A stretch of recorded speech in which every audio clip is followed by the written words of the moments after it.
Bom dia a todos. Vamos iniciar a videoconferência da Lojas Renner S.A. Estão presentes aqui comigo o Fábio Fátio, CEO, e o Daniel Santos, CFO. E antes de passar a palavra a eles, eu gostaria de fazer alguns avisos. Essa videoconferência está sendo gravada e traduzida simultaneamente para o inglês.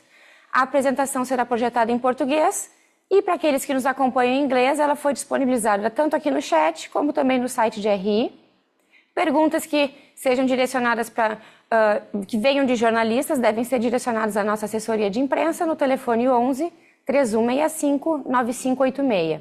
E antes de continuar, esclareço que eventuais declarações relativas às perspectivas de negócio e projeções, metas que sejam operacionais e financeiras são crenças e premissas com base nas informações que hoje nós temos e não são garantias de desempenho, pois dependem ou não de circunstâncias que podem ou não ocorrer. No Q&A, as perguntas vão ser realizadas por áudio. Com isso, passo a palavra ao Fábio. Bom dia a todos, agradeço a presença de todos aqui e vamos compartilhar os nossos resultados do segundo trimestre de 2025 e nossa visão para o futuro. Nesse trimestre, as iniciativas estratégicas que temos desenvolvido nos últimos anos beneficiaram novamente nossos resultados, o que gerou mais um trimestre com bom desempenho em crescimento, rentabilidade e geração de valor. Nas operações de varejo, nosso crescimento foi de 18,5% em vendas em relação ao ano anterior. Já em vestuário, a nossa principal categoria, a expansão foi de 20%, com margem bruta de 58,4%, um aumento de 0,9 pontos percentuais.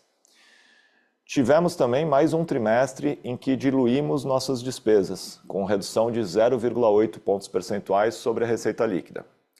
E sabemos que ainda temos oportunidades aqui. A Realize seguiu contribuindo para a operação de varejo e se fortalecendo como ferramenta de fidelização dos nossos clientes.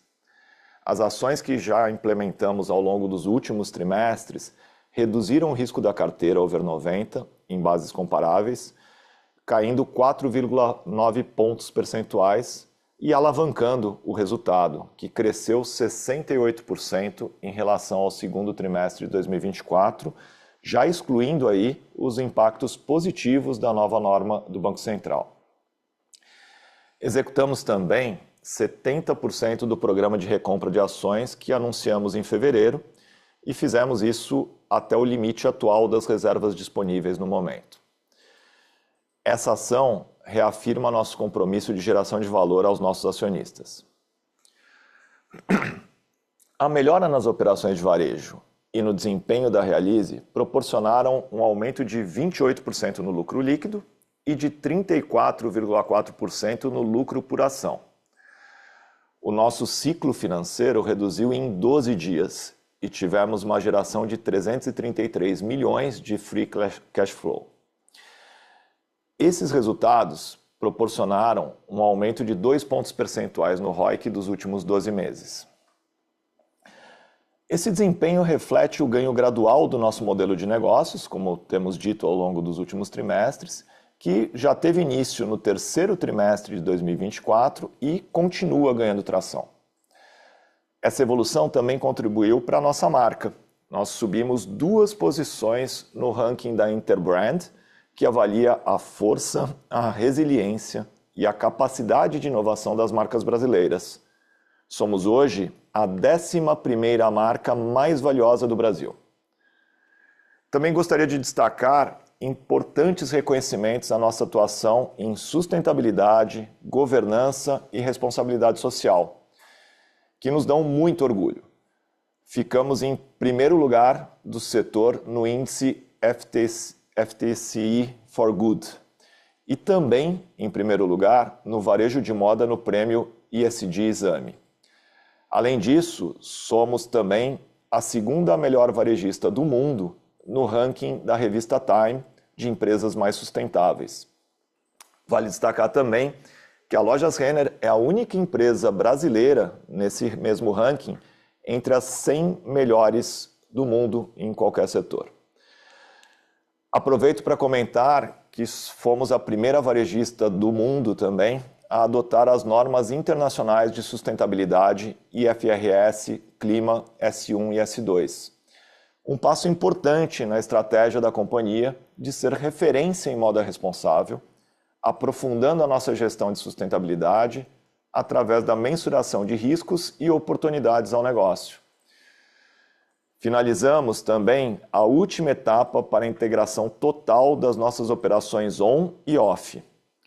A transição do e-commerce do CD do Rio de Janeiro para o CD de São Paulo foi realizada. Nesse momento, todos os produtos das novas coleções estão sendo 100% operados a partir do CD de São Paulo. O CD do Rio de Janeiro permanecerá com algumas operações secundárias, como o recebimento de fornecedor regional, Transit Point para lojas do Rio de Janeiro e Espírito Santo e também como um plano de contingência provisório para os itens antigos do digital. Continuamos a agilizar e flexibilizar a execução de moda e também trouxemos mais precisão no abastecimento. Isso contribuiu para o aumento das nossas vendas e da margem bruta. Avançamos em tecnologia e na jornada cada vez mais fluida nas lojas. Aceleramos ao mesmo tempo também o e-commerce e seguimos no nosso plano de expansão para cidades novas. Já abrimos nesse ano até agora 9 lojas e lembrando que a maioria das nossas inaugurações virá no quarto trimestre. Estamos confiantes quanto à abertura de lojas para o ano. A nossa expectativa atual é de abertura de 30 a 37 lojas durante o ano todo, né? Sendo 15 a 20 lojas da Renner, cerca de 15 lojas da Yukon e de 1 a 2 lojas da Camicado.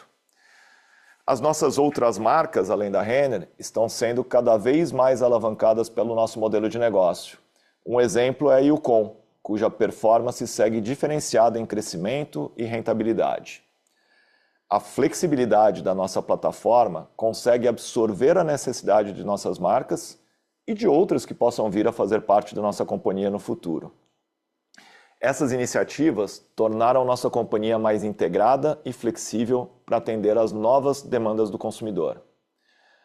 Essa maior competitividade nos permitirá um duradouro ciclo de crescimento, mesmo que sobre uma base nominal já mais elevada, com rentabilidade e geração de valor e sem a necessidade de novos investimentos relevantes em infraestrutura. O desempenho do primeiro semestre nos faz confiar ainda mais no caminho que escolhemos. E esse é o início da captura dos benefícios. A nossa prioridade aqui é acelerar os ganhos do modelo dos investimentos para atingir o potencial total desse modelo. Quero agradecer novamente aqui a presença de todos e passar a palavra ao Daniel. Obrigado, Fabio. Bom dia a todos.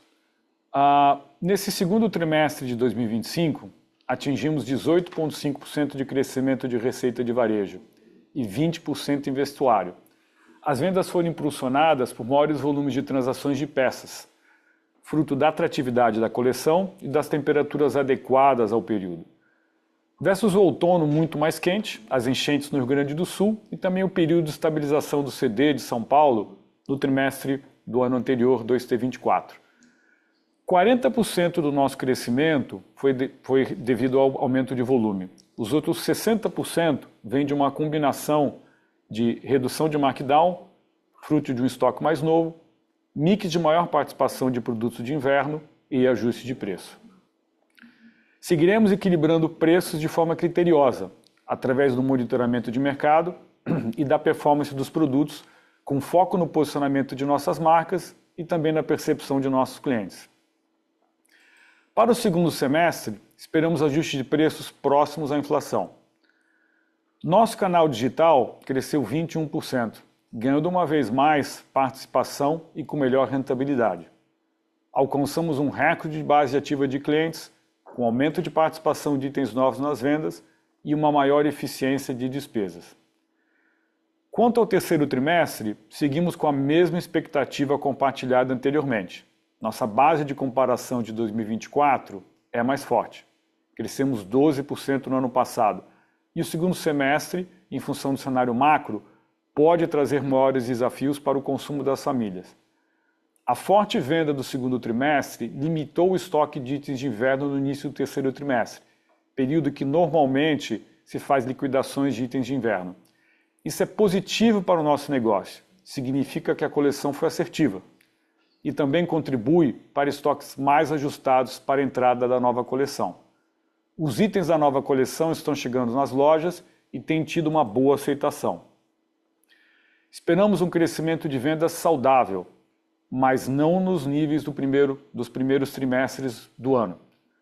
De qualquer forma, seguimos confiantes de que nosso modelo de negócio flexível, ágil e preciso nos permitirá seguir uma rota de crescimento competitiva, com ganho de market share em qualquer contexto econômico. A margem bruta. Continuamos avançando com margem bruta, mesmo com custos inflacionados, alta de juros e pressão cambial. Fechamos o segundo trimestre com margem bruta de varejo saudável de 57,1%, 0,9 pontos percentuais superior ao segundo trimestre de 24%, e margem bruta de vestuário de 58,4%, também maior em 0,9 pontos percentuais. Esse desempenho foi possível em razão da gestão eficiente de estoques, da agilidade e flexibilidade em capturar tendências para desenvolver coleções e do ganho em precisão e agilidade no abastecimento das lojas. Como consequência, houve uma redução de 9 dias no prazo médio de estoques e menores remarcações no período. Os ajustes de preço e o melhor mix também contribuíram. Nossos pedidos importados estão redeados até dezembro, abaixo de R$ 6,00, o que, somado à implementação de preços e o ganho de eficiência na gestão de estoques, nos dão confiança quanto a uma margem bruta positiva para o segundo semestre, porém não na mesma magnitude que foi observada no primeiro semestre. Com relação às nossas despesas, as despesas operacionais cresceram 16%, versus um crescimento de 18% da receita líquida de varejo, o que permitiu 0,8 pontos percentuais de alavancagem operacional no trimestre. As despesas com vendas tiveram uma diluição de 1,2 pontos percentuais, em razão dos maiores volumes vendidos. As despesas gerais e administrativas tiveram diluição de 0,2 pontos percentuais e um crescimento de 16%. Esse crescimento refletiu, além da inflação, os seguintes fatores. Primeiramente, o maior volume de peças operadas, o que impacta fretes, embalagens e pessoal. Provisão do plano de ações restritas acima do esperado, com impacto de R$ 22 milhões, 0,6 pontos percentuais. Fruto da valorização de 61% em nossas ações versus 26% de queda no segundo trimestre de 2024. Provisões com processos judiciais, em sua maioria trabalhistas, acima do histórico e que impactaram em R$ 12 milhões, 0,3 pontos percentuais no período. Essas despesas vêm de uma tendência de aumento de processos trabalhistas contrário às empresas que vem acontecendo no mercado e esperamos normalização nos próximos trimestres. Estamos revisando nossas estratégias, políticas de acordo e teses de defesa de acordo com essa nova realidade. Provisão das restritas processos judiciais somados representaram 10% desses 16% de crescimento do G&A no período. Por fim, as despesas do programa de participação dos resultados colaboradores impactaram em 0,6 pontos percentuais a comparação ao ano anterior, quando o provisionamento foi mais baixo, dado o resultado naquele período aquém do esperado. Nossos patamares de despesas ainda não estão onde gostaríamos, mas temos certeza que que os investimentos realizados já nos permitirão um crescimento de vendas superior ao das despesas. Para o 3T, esperamos níveis de alavancagem mais limitados, tendo em vista a calendarização de algumas despesas. Isso está em linha com nossa expectativa de alavancagem para o ano. Com relação aos resultados da Realize no período, houve uma entrega de um trimestre com importantes evoluções. O resultado de 119 milhões reflete a melhora no perfil de crédito da carteira, também os efeitos da Resolução 4966. Ex-resolução, o resultado foi de cerca de 59 milhões, ainda apresentando uma evolução de 68% versus o período anterior. Nosso modelo de concessão de crédito robusto e preciso, com uma carteira saudável e de baixo perfil de risco, posiciona a Realize de forma positiva para o atual ciclo de crédito no Brasil. Nosso over 90, estágio 3, ex-resolução, fechou em 12,4%, 4,9 pontos percentuais menor do que o ano anterior. E nossa inadimplência de curto prazo segue em patamares baixos. Enquanto persistir um contexto macro incerto, seguiremos com uma oferta de crédito cautelosa, focada em perfis menos arriscados, através principalmente do private label, garantindo suporte às vendas do varejo, ao mesmo tempo mantendo a qualidade da carteira.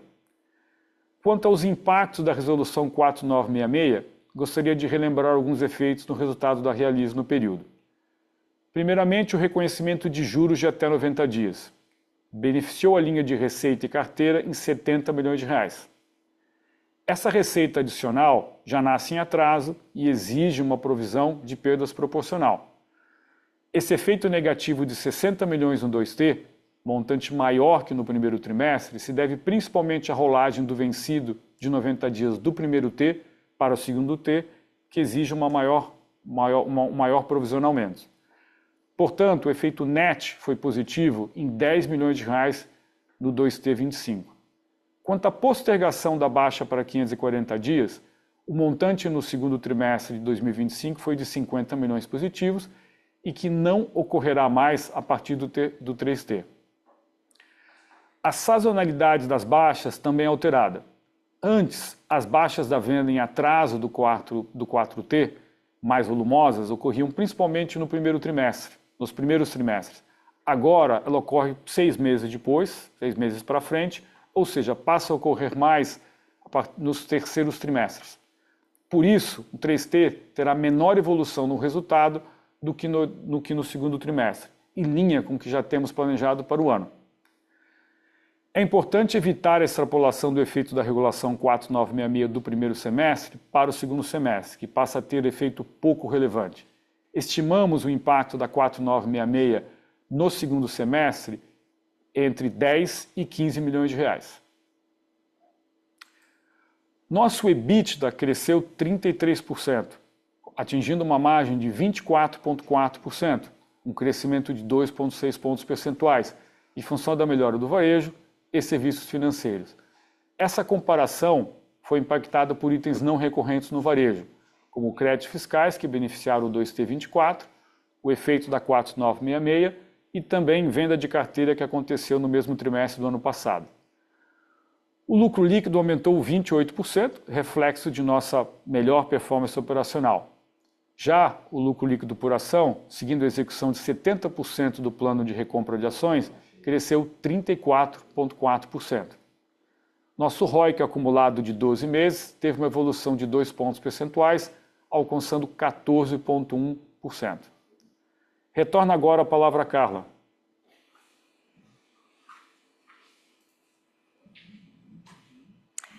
Vamos iniciar nossa sessão de Q&A. Para fazer perguntas, por favor, levante a mão no botão.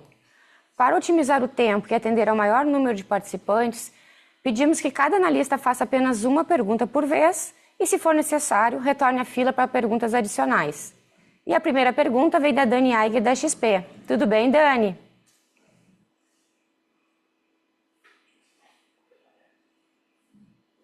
Me escuta, Dani?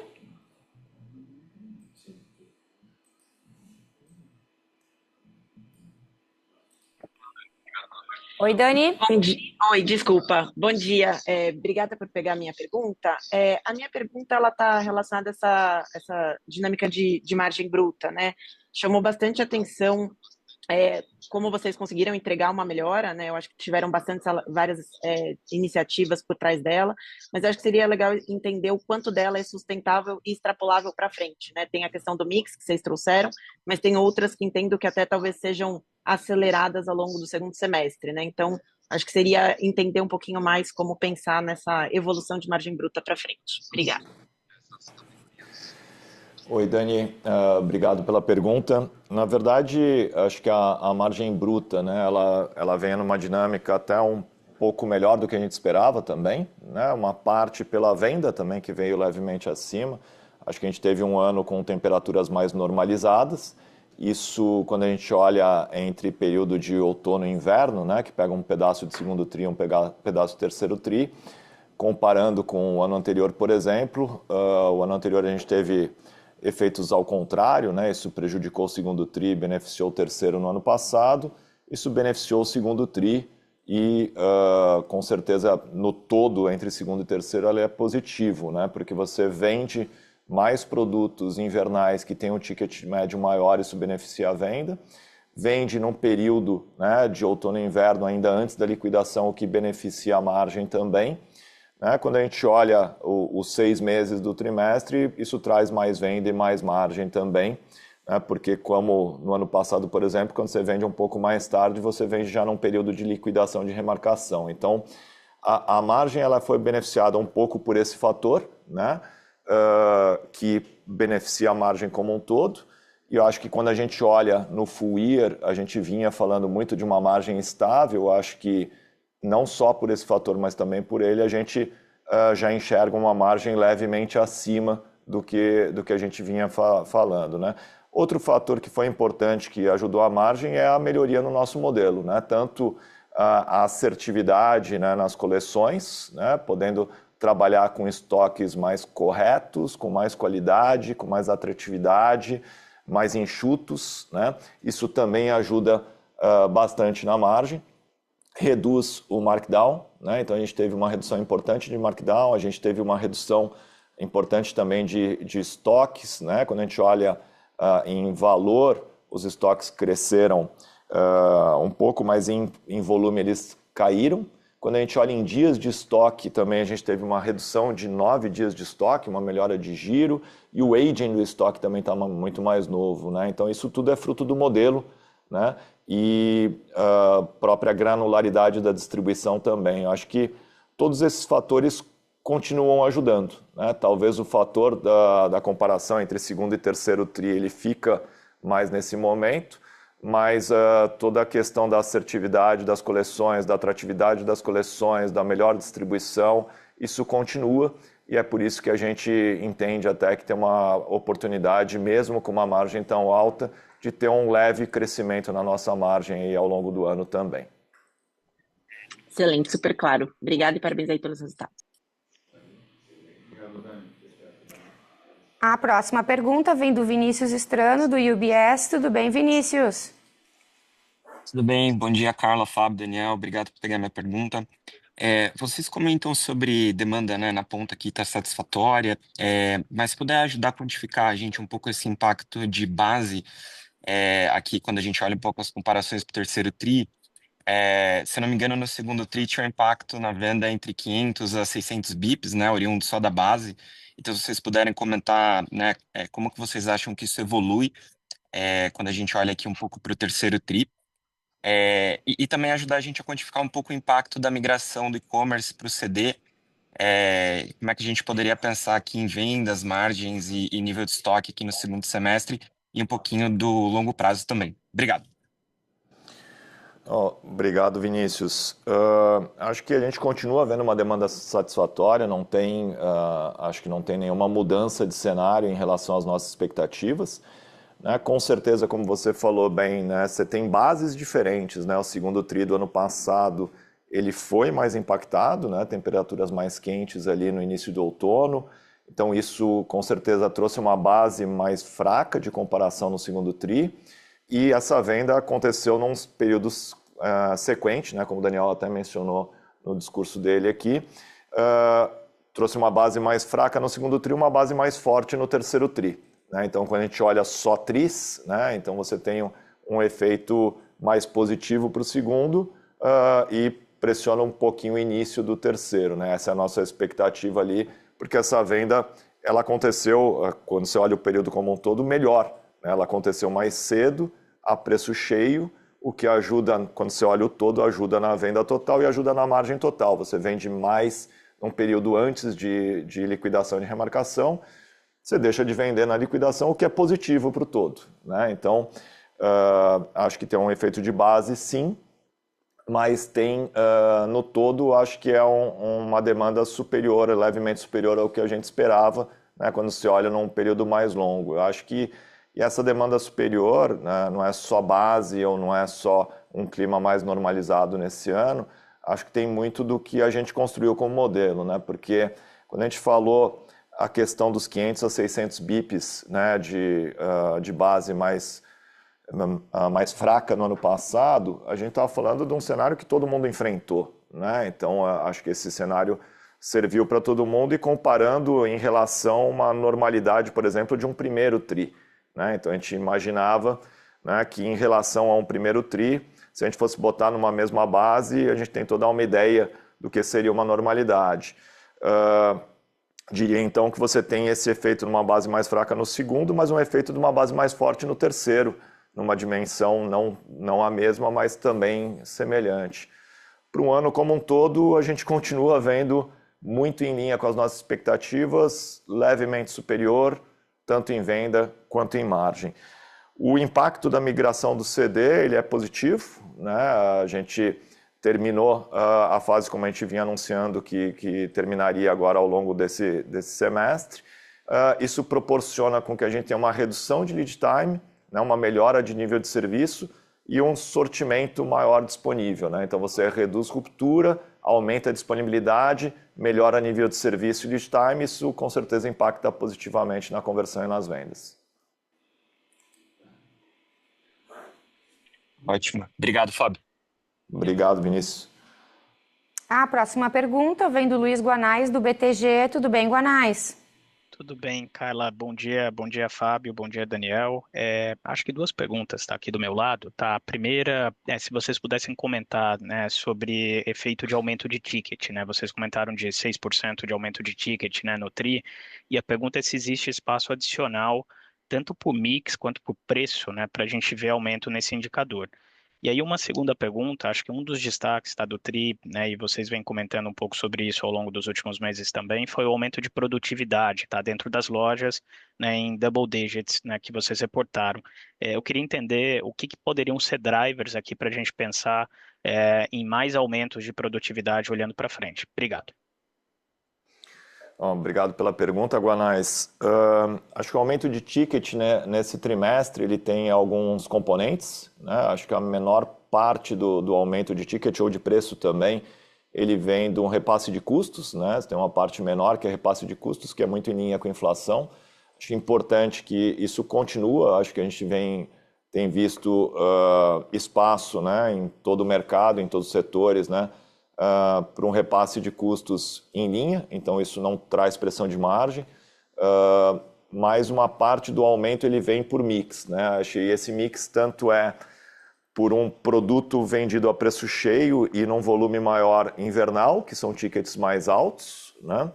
E com tanto o aging do estoque, né, traz esse produto com ticket maior, quanto uma redução de remarcação que ela continua acontecendo, né? Todos os trimestres a gente tem visto uma redução de remarcação.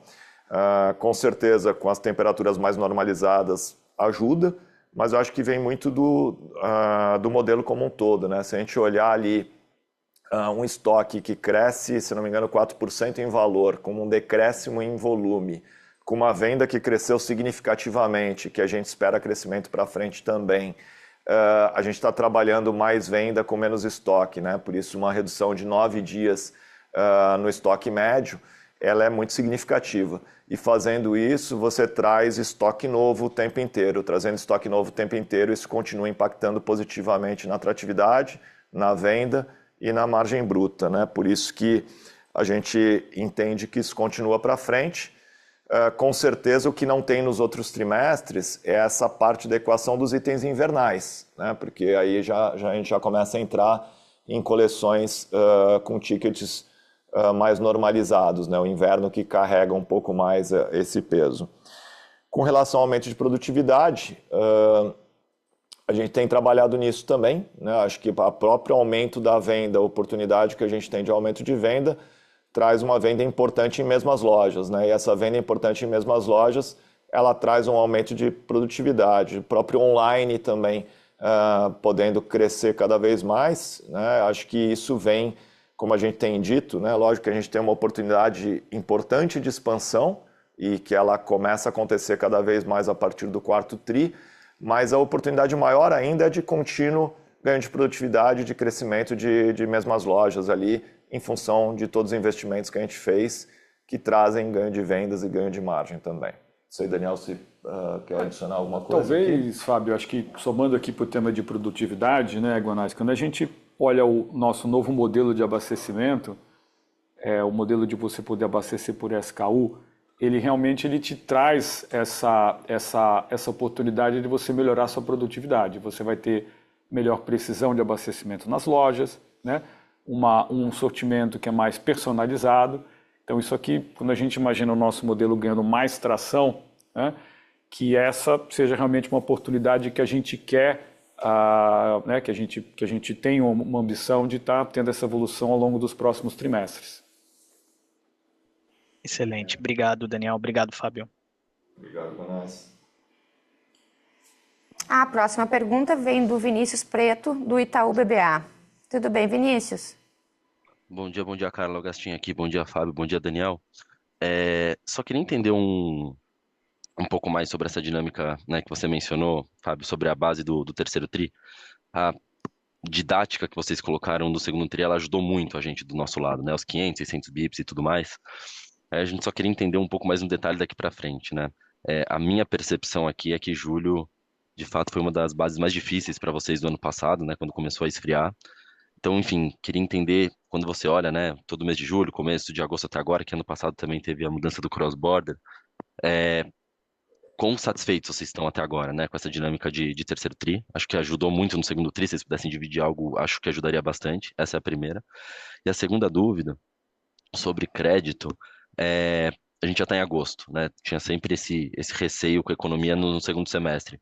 Com o que vocês estão vendo até agora, como é que está a dinâmica de crescimento de carteira ou a perspectiva de crescimento de carteira para o segundo semestre?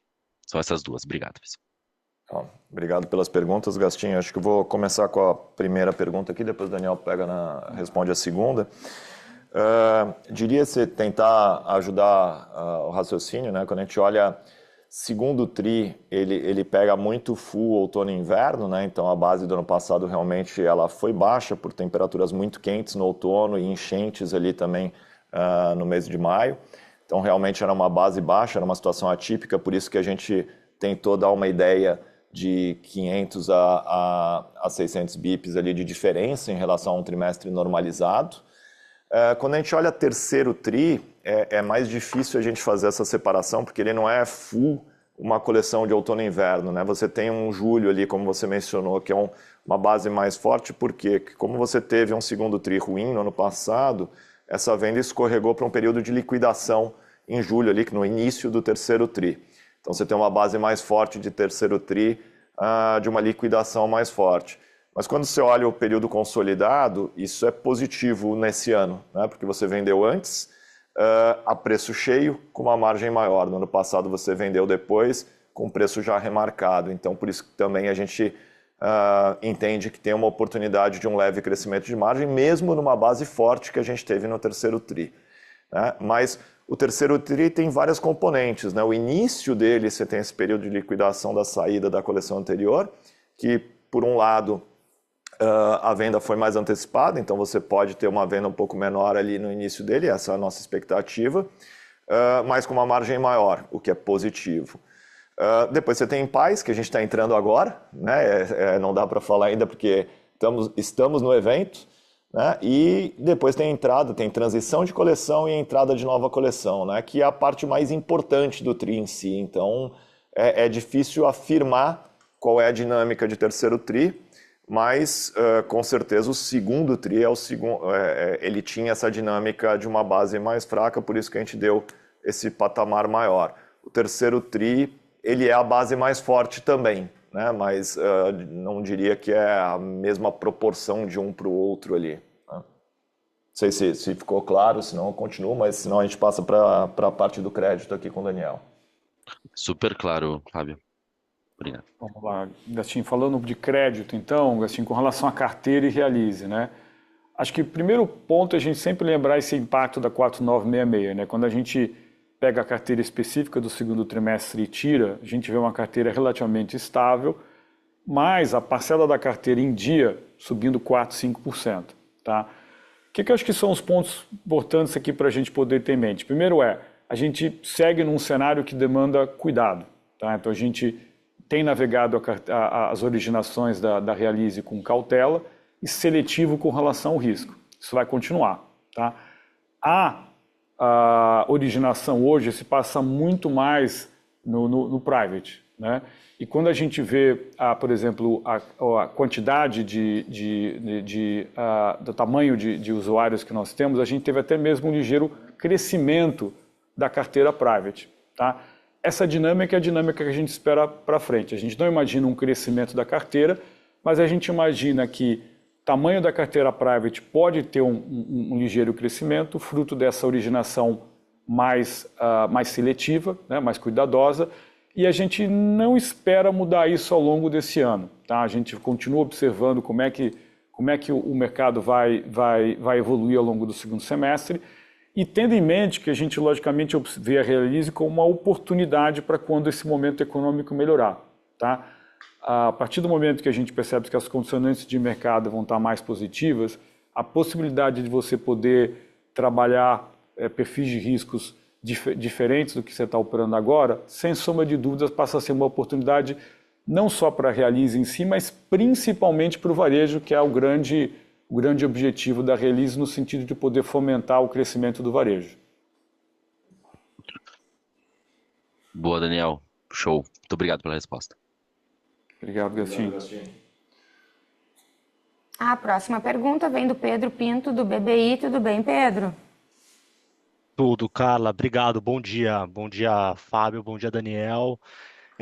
Eu queria fazer duas perguntinhas aqui. A primeira é na frente de despesa, né? O próprio Daniel nos opening remarks falou que o patamar de despesa talvez ainda não estão ainda no ponto ótimo aqui que gostariam. Então, eu queria ver quais são as expectativas internas aqui que vocês têm para frente, aqui mais estrutural mesmo, né? Talvez 2019 como benchmark próprio da companhia. Se vocês acham que em algum ponto do tempo aqui vocês conseguem atingir, enfim, em quanto tempo, né? Essa ordem de grandeza de margem que a gente já viu um dia da companhia, pensando em despesa especificamente. E nesse contexto, a segunda pergunta até de alguma forma correlata, né? O CD, ele tem um protagonismo hoje em dia na tese e dessa vez, a gente comentou muito nos últimos anos e dessa vez, nesse trimestre, a gente falou mais da transição da questão do e-commerce, mas eu queria tentar quantificar um pouco melhor aqui como é que está esse ramp-up, né? Se a gente puder ter alguns KPIs, né? Seja impacto em giro de estoque, né? Quanto que ajuda em assertividade, né? do estoque, principalmente impacto em despesa, né? Se a gente conseguir coisas quantitativas para a gente tangibilizar um pouco melhor essa evolução. Obrigado. Eu posso comentar aqui, Pedro, obrigado pela pergunta. Bom, quando a gente olha para despesas, Pedro, acho que o primeiro ponto que é importante a gente relembrar é o nosso compromisso de a gente ter alavancagem trimestre versus trimestres e como a gente vem conseguindo ter isso sequencialmente. Tá? Em despesas, a gente sabe que a gente tem sim oportunidade de ser mais eficiente. Então, se eu tiver que colocar uma régua, eu diria que, olha, dentro de uma evolução onde a gente tem como objetivo chegar em patamares de participação de despesas similares ao de 2019, talvez a gente teria uns 25% que é ganho de eficiência, né? Eficiência das estruturas novas que a gente colocou e o trabalho contínuo de você estar sempre tentando ganhar produtividade nas suas estruturas, seja administrativas, seja até mesmo na parte de lojas e também de operações do nosso CD. Tá? Uma outra parcela é o fato de que os investimentos que a gente fez nos permite ter uma capacidade instalada que nos permite crescer sem necessidade de aumentar a despesa. Então essa seria a maior parte dessa evolução. Tá? Então a gente tem realmente como compromisso de seguir essa evolução e ela conversa diretamente com o nosso novo modelo de negócio, que a gente ainda não atingiu todo o potencial e que a partir do momento que a gente chega próximo desse potencial, ter o nível de despesa como percentual do faturamento bem próximo ao que a gente teve ali em 2019. Tá? Com relação aos KPIs, né? Bom, você comentou do CD como protagonista. Eu diria que o grande protagonista é o modelo de abastecimento, tá? Do qual o CD é um grande habilitador. Tá? Como é que a gente observa essa evolução? Acho que, por um lado, quando a gente fala giro de estoques, sem sombra de dúvidas, ele é um indicador importante. A gente tem observado que a gente tem melhorado os 9 dias que o Fábio comentou aqui de ganho de estoques, já é um exemplo disso. Tá? Com relação a despesas, não tenha dúvida que dentro dessa evolução, quando a gente fala de ganho de eficiência e também de potencial de crescimento sem incrementar a despesa, o CD é um grande habilitador. Com a migração do digital agora para a operação do Rio de Janeiro, ele já nos permite ganho de eficiência dentro da operação digital. Então, o modelo de abastecimento do qual o CD faz parte, ele é sim um protagonista dentro dessa agenda que eu te comentei inicialmente de evolução gradual das nossas despesas com percentual do faturamento, nos aproximando da base de 2019. Ficou claro, Daniel. Obrigado. Obrigado, Pedro. A próxima pergunta vem do Rubem Couto, do Santander. Oi, Rubem. Oi, Carla, bom dia. Fábio, Daniel também, tudo bem? Acho que um follow-up nessa questão do modelo de abastecimento. Vocês podem dar um pouco mais de cor como estão performando as lojas em cidades menores, lojas de rua, versus a média da base de lojas, depois de todos esses benefícios da nova capacidade de abastecimento por SKU, por exemplo. Me lembro que, especificamente nessas lojas menores, tinha até um benefício maior que viabilizava em algumas regiões, trazia alguns benefícios que talvez nas lojas de shopping não aconteceria. E quanto dessas melhorias que vocês já têm percebido tem deixado vocês mais animados em relação a acelerar a expansão para esse perfil de loja daqui para frente nos próximos anos? Obrigado. Obrigado pela pergunta, Rubem. Sim, já temos sentido os benefícios, né? Acho que, como a gente tem dito, né, é um benefício que ele vem gradualmente, porque você tem um aprendizado do próprio modelo, né? Lembrando que há um ano atrás a gente não tinha esse modelo em funcionamento, então você vai abastecendo as lojas de forma granular e gerando, né, um aprendizado de que tipo de produto você pode vender, em que quantidade. Isso vai retroalimentando os algoritmos do sistema e você vai melhorando cada vez mais, né? Por isso que a gente também entende que os ganhos são graduais, tanto de produtividade dos times e das operações, quanto dos dados, né, que vão populando conforme o novo histórico e vão melhorando a cada dia. Então, já sentimos os efeitos. Acho que, como o Daniel mencionou, parte dessa melhoria de gestão de estoques vem disso, né? Uma boa parte vem disso, parte da melhoria de vendas vem disso, parte da melhoria de margens vem disso. Eu não diria que algumas lojas não são beneficiadas, todas as lojas são beneficiadas, né? O que a gente diz é que as menores são ainda mais beneficiadas, né? Porque elas têm uma restrição de espaço, então você ter um sortimento mais granular e assertivo é ainda mais importante para essas, mas ele serve para todas, né? Ele beneficia todas. Elas já vinham performando acima da média, né? Esse novo o modelo de expansão, que é a maior parte que a gente tem daqui para frente na marca Renner, esse modelo de loja já vinha performando antes, né, de todo esse investimento levemente acima da média das mesmas safras de lojas anteriores. Agora melhora um pouco mais, né? Então isso dá ainda mais confiança para a gente realmente continuar o nosso plano de expansão. Tanto é também, a gente vai avançando ao longo do ano, se eu não me engano, no começo do ano a gente dizia um range de lojas para a expansão desse ano, né, de novas lojas, entre 25 e 37 lojas. A gente agora está falando de 30 a 37, porque como vai chegando mais próximo, né, do momento de abertura, fica mais fácil da gente ter assertividade ali no número de lojas, né? A intenção, por que a gente dá um range, é porque principalmente na marca Renner, as obras podem ser alguns meses antes ou depois e às vezes escorrega para um ano ou para o outro, mas a intenção é entrar entre 30 e 37 lojas no total desse ano. Renner, então, a gente ainda está com range de 15 a 20, né? Provavelmente a gente vai... provavelmente não, nós vamos estar nesse range aí, dependendo ali do andamento das obras, mais na parte do meio ou de cima, ou na parte de baixo, mas as lojas vão abrir de qualquer forma, sendo esse ano ou outro, e nos outros anos a intenção é de abrir ainda mais, porque o modelo está performando bem e agora ainda melhor. E o Com também tem benefícios, aí como as obras são mais curtas, a gente já consegue ter uma assertividade maior, a gente deve abrir cerca de 15 lojas, e Camicado também de 1 a 2 lojas esse ano, né? Então a maior parte dessas lojas a gente vai ver abrindo entre novembro e dezembro, então vão estar aparecendo principalmente no quarto trimestre.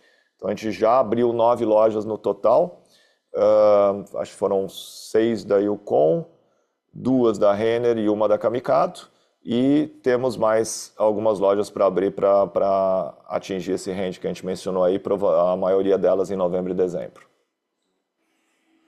Super claro, obrigado, Fábio. A próxima pergunta vem do Joseph Giordano, do JP Morgan. Tudo bem, Joey?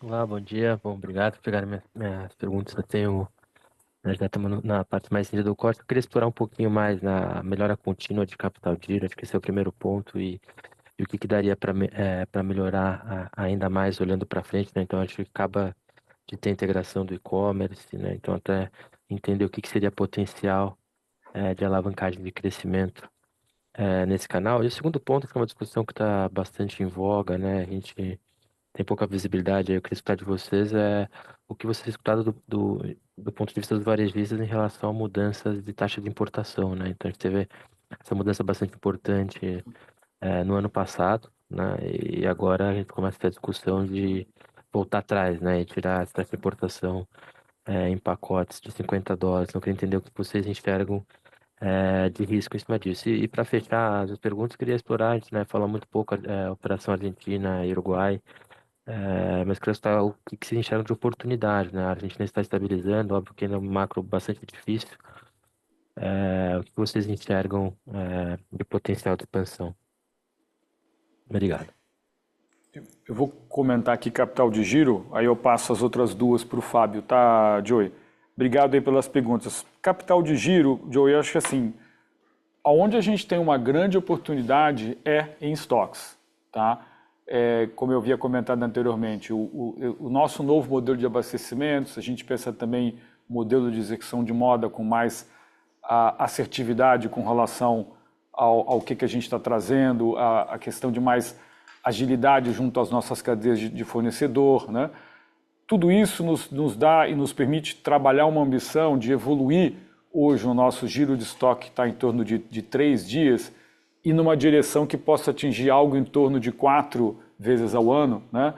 Ao longo aí dos próximos 2, 3 anos. Tá? Essa é a nossa ambição. Então, efetivamente, em termos de capital de giro, a grande mudança seria realmente em estoques. Tá? A gente falar da taxa de importação, né? Acho que vale lembrar que assim, a gente vem, se não me engano, crescendo há 8 trimestres consecutivos. A taxa para os cross-borders ela entrou mais no final do ano passado, né? Então a gente investiu muito na evolução do nosso modelo de negócio, na melhoria da nossa competitividade, né? Temos produtos cada vez melhores, mais atrativos, com preços mais competitivos. Então acho que não é só a questão da taxa ali, acho que a gente tem um cenário muito mais competitivo para a empresa, para qualquer cenário, né?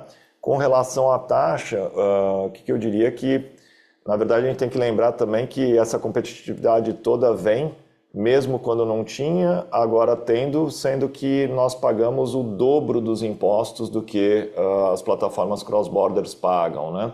Então, acho que um próximo passo que as associações estão buscando é que a gente venha para uma justiça tributária, uma isonomia tributária. Então, o ideal seria reduzir as nossas taxas, né, para que a gente tivesse, sim, os mesmos impostos, né? Se não, que pelo menos todos pagassem o que as empresas estabelecidas no país pagam. Então, acho que o correto, né, o ideal seria reduzir a nossa, né? Ou que todos pagassem a mesma, né? Mas estamos preparados para qualquer cenário. E você perguntou sobre Argentina e Uruguai também, né, Joey? Desculpa, estava esquecendo aqui. Acho que a gente falou mais sobre a Argentina ali no começo do ano, porque teve um movimento muito forte de turismo argentino no Brasil, mais até do que as operações na Argentina. Esse teve um impacto no primeiro trimestre, por isso que a gente acabou colocando. As operações tanto de Argentina quanto de Uruguai, elas vêm bem, né, assim como o Brasil. E sobre a tua pergunta sobre potencial futuro, acho que o Uruguai, a gente já tem uma operação bastante relevante para o tamanho do país ali, mas tem potencial de crescimento contínuo, assim como temos no Brasil. E a Argentina, sim, né? A Argentina vem performando bem, o país vem melhorando bastante. Acho que temos, sim, uma oportunidade de uma expansão importante no país, mas estamos aguardando para um momento futuro, né? Para entender os próximos passos do país, né? Ver uma estabilização geopolítica ali na região, para podermos investir, porque temos tantas lojas ainda para abrir no Brasil, que fica para um cenário seguinte aí, uma oportunidade também de abertura na Argentina, que é um país que vem melhorando e as nossas operações também nos alegram lá. Perfeito, muito obrigado. A próxima pergunta vem do João Soares, do Citi. Oi, João. Bom dia, Carla, tudo bem? Obrigado. Duas perguntas aqui do meu lado. Fábio, primeiro, assim, queria ouvir um pouco do produto, né? Você fala do preço competitivo e tudo, mas assim, quando você pensa, e eu tenho um pouco de dificuldade hoje de posicionamento, dado que tiveram ajuste de preço, não só seus, aí, mas a concorrência também fez ajustes relevantes, e agora, enfim, eu queria entender hoje como é que vocês veem essa, né, assim, quando a gente tenta pensar no produto Renner versus os demais, né? E você comentou do ticket, né? O ticket subiu 6% ali. Se tem espaço para subir esse preço, dado, né, a qualidade diferenciada do produto, não sei como é que tem sido também a percepção, né? Como é que vocês estão avaliando a percepção das consumidoras, e a gente acaba comparando muito também o preço, né, com o Zara, enfim, queria ouvir um pouco sobre como é que você vê esse ajuste, esse posicionamento do produto Renner, e como isso pode reverberar aí na receita, no ticket, receita por peça e ticket, né? E aí, uma outra pergunta rápida aqui da Realize, a provisão veio um pouco acima do que eu esperava. E aí eu não sei, Daniel, se tem alguma, o modelo está capturando aqui um pouco mais de risco, tem algum aspecto aqui da originação do private label, enfim, queria ouvir um pouco se teve alguma dinâmica aqui diferente no provisão. Obrigado. Bom, João, obrigado pelas perguntas. Vou pegar a primeira parte aqui, depois passo da Realize para o Daniel aqui. Acho que com relação à competitividade, né, se a gente olhar o nosso crescimento, por exemplo, desse trimestre, ele veio 40% por volume e 60% por preço, né? Mas é importante a gente deixar claro que esse 60% de preço, ele não é ajuste de preço. A menor parte disso é ajuste de preço. O nosso preço, se a gente olhar num período de 2 anos ou 3 anos, ele está com um crescimento muito abaixo da inflação, né? Até porque a gente tem que lembrar que nos 2 anos anteriores a gente até reduziu o preço, né? Nesse ano ele vem muito em linha com a inflação, então a parcela de crescimento por preço é muito em linha com a inflação, e que, quando a gente olha no cenário competitivo, acho que a nossa é o que está crescendo menos, né? A gente até tem visto competidores aí com preços mais agressivos, né? Então, sim, a gente vê espaço para continuar repassando os custos da inflação aos preços, né? Isso tem permitido que a gente continue mantendo, mas o ganho da margem e a parte mais relevante do aumento do preço como um todo é o mix, né? O sortimento. É um produto mais novo, sendo vendido a preço cheio, com um volume menor de remarcação. É isso que traz o preço para cima, né? Mais do que algum ajuste de preço em si, e que até proporciona um preço mais competitivo no produto novo para a nossa cliente, com uma margem maior para a gente, por uma redução de remarcação, né? E isso traz uma venda menor de liquidação, uma venda maior de coleção, que para a gente é bastante positivo, né? Quer falar sobre a Realize? Comento de Realize aqui, João. Obrigado pela pergunta. João, assim, a princípio não teve nenhuma mudança com relação a critérios de provisão, segue os mesmos, tá? O que eu acho que a gente ainda está num momento talvez um pouco complicado por causa dos efeitos da 4966. Então, vou pegar um caso que eu acho que é uma situação que claramente acho que é interessante, que eu mencionei ali no meu discurso inicial, que é quando a gente pega as receitas adicionais que foram geradas, por exemplo, 60/90 no T1, elas foram provisionadas num nível de provisão de um atraso curto.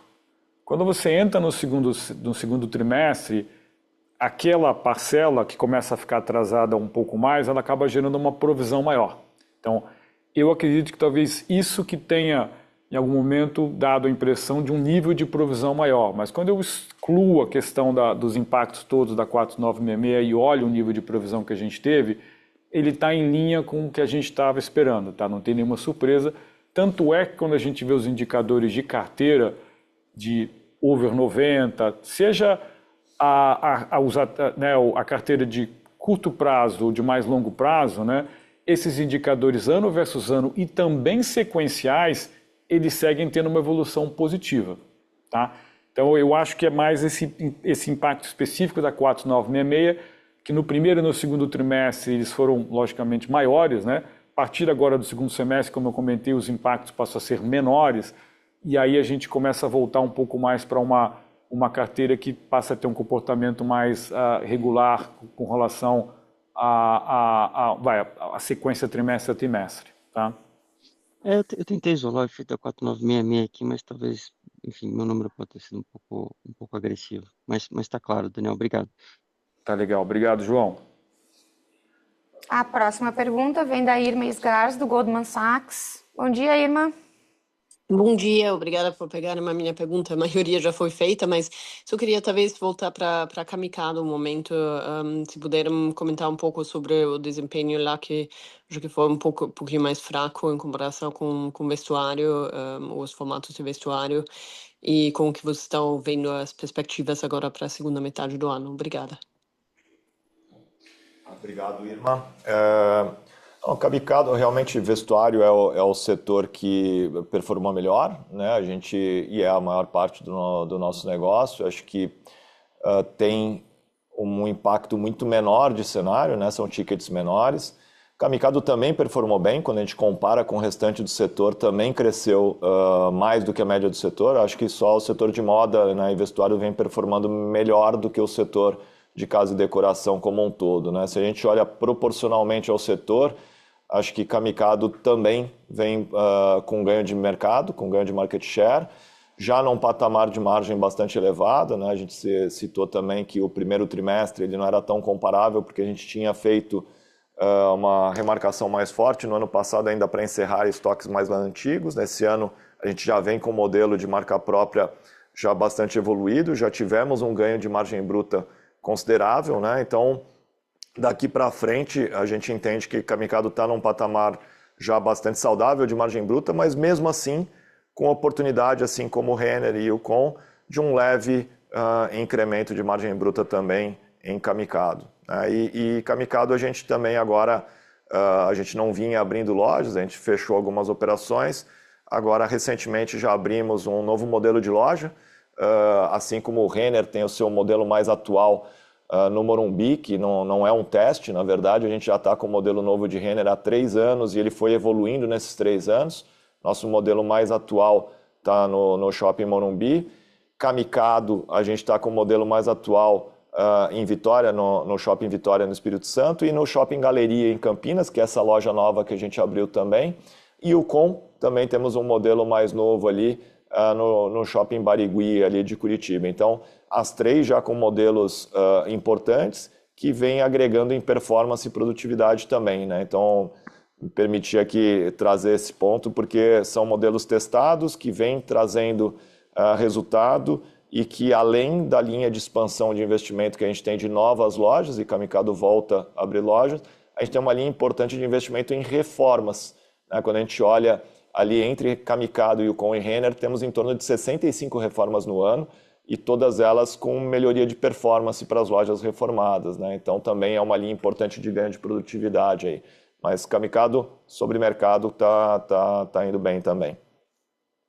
Perfeito, obrigada. A próxima pergunta vem do Andrew Rubin, do Morgan Stanley. Tudo bem, Andrew? Doing well, Hi, and Andrew. thanks for the question. Maybe if you could just give some more detail on performance between your store types, whether that's one in neighborhoods that you see as higher versus lower socioeconomic demographic, also anything between maybe your street versus mall stores. So just trying to understand if there's any trends, divergences you're seeing within the base. Thank you. Só aqui fazendo rapidamente, a pergunta então, do Andrew está relacionada muito à performance em diferentes, né, tipos, perfis demográficos de lojas, né, regiões e também entre formato rua e shopping. Então, obrigado pela pergunta, Andrew. Diria que assim, quando a gente olha entre formatos, né, de tamanhos, a gente tem tido uma boa performance em todos os formatos de tamanho. Acho que com potencial aí de alavancagem também nos formatos menores. As lojas novas, né, e mais novas, que são abertas em cidades novas, né, e algumas delas são em ruas por serem cidades menores, também vem performando bem. Acho que estão felizes com a performance de todos.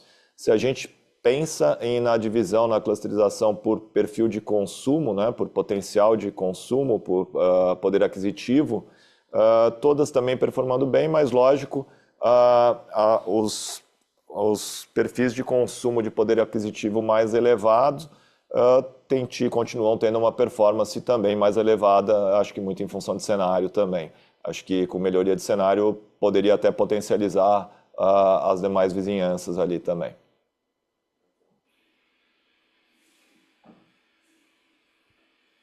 Great, thank you. Thank you, Andrew. E a nossa última pergunta vem da Melissa Bayan, do Bank of America. Hi, Melissa. Hi, Fabio, Danielle, Carla. Most of my questions have been answered, but I did just want to follow up on the credit portfolio. What would make you feel more comfortable accelerating origination, and how will you incentivize credit adoption? And there have been a lot of moving parts over the last few years and certainly more recently. What are your expectations for underlying profitability? So what is the sustainable level of return that you see for this portfolio? A pergunta da Melissa, então, ela vem, né, primeiro sobre quando que a gente entende que vai ter um pouco mais de conforto para, né, fazer uma concessão maior e também, né, quais são as nossas expectativas de retornos para o portfólio. Obrigado, Melissa, pela pergunta. Bom, eu diria que a gente está aguardando um momento onde os índices de inadimplência geral da economia e até mesmo essa dinâmica de início de redução da taxa de juros nos dê mais segurança e tranquilidade para poder acelerar ou trabalhar com perfis de risco de originações talvez menos restritivos do que a gente está operando hoje, tá? Então, eu diria que a gente acredita que isso pode acontecer ali mais no primeiro semestre do próximo ano, tá? Essa é a nossa expectativa, tá? Com relação à rentabilidade da Realize, tá? Primeiro, reafirmar que a gente não acredita que seja possível voltar com aquele nível de rentabilidade que a gente tinha ali no pré-pandemia de 2019. A gente teve mudanças de competitividade, mudanças de regras regulatórias, tá? E agora a gente continua tendo a Realize como um grande instrumento para fomentar o varejo, tá? A concessão de crédito continua sendo algo importante para o perfil de clientes que a gente opera como Renner, né? Agora, a gente também vê uma importância na Realize no sentido de trabalhar relacionamento, engajamento com o nosso cliente. E aí é onde está uma grande oportunidade que a gente ainda tem algumas atividades, algumas etapas para poder completar todo esse potencial, tá? Com relação ao total da rentabilidade, a gente tinha uma métrica que a gente chama como percentual de participação no total do EBITDA da companhia, que no passado a gente operava entre 20% e 25%. A gente acredita que, mesmo nesse novo cenário e trabalhando esse potencial que eu comentei inicialmente, a gente tem potencial para estar trabalhando entre 10% e 15%. E é um pouco da nossa ambição, tá?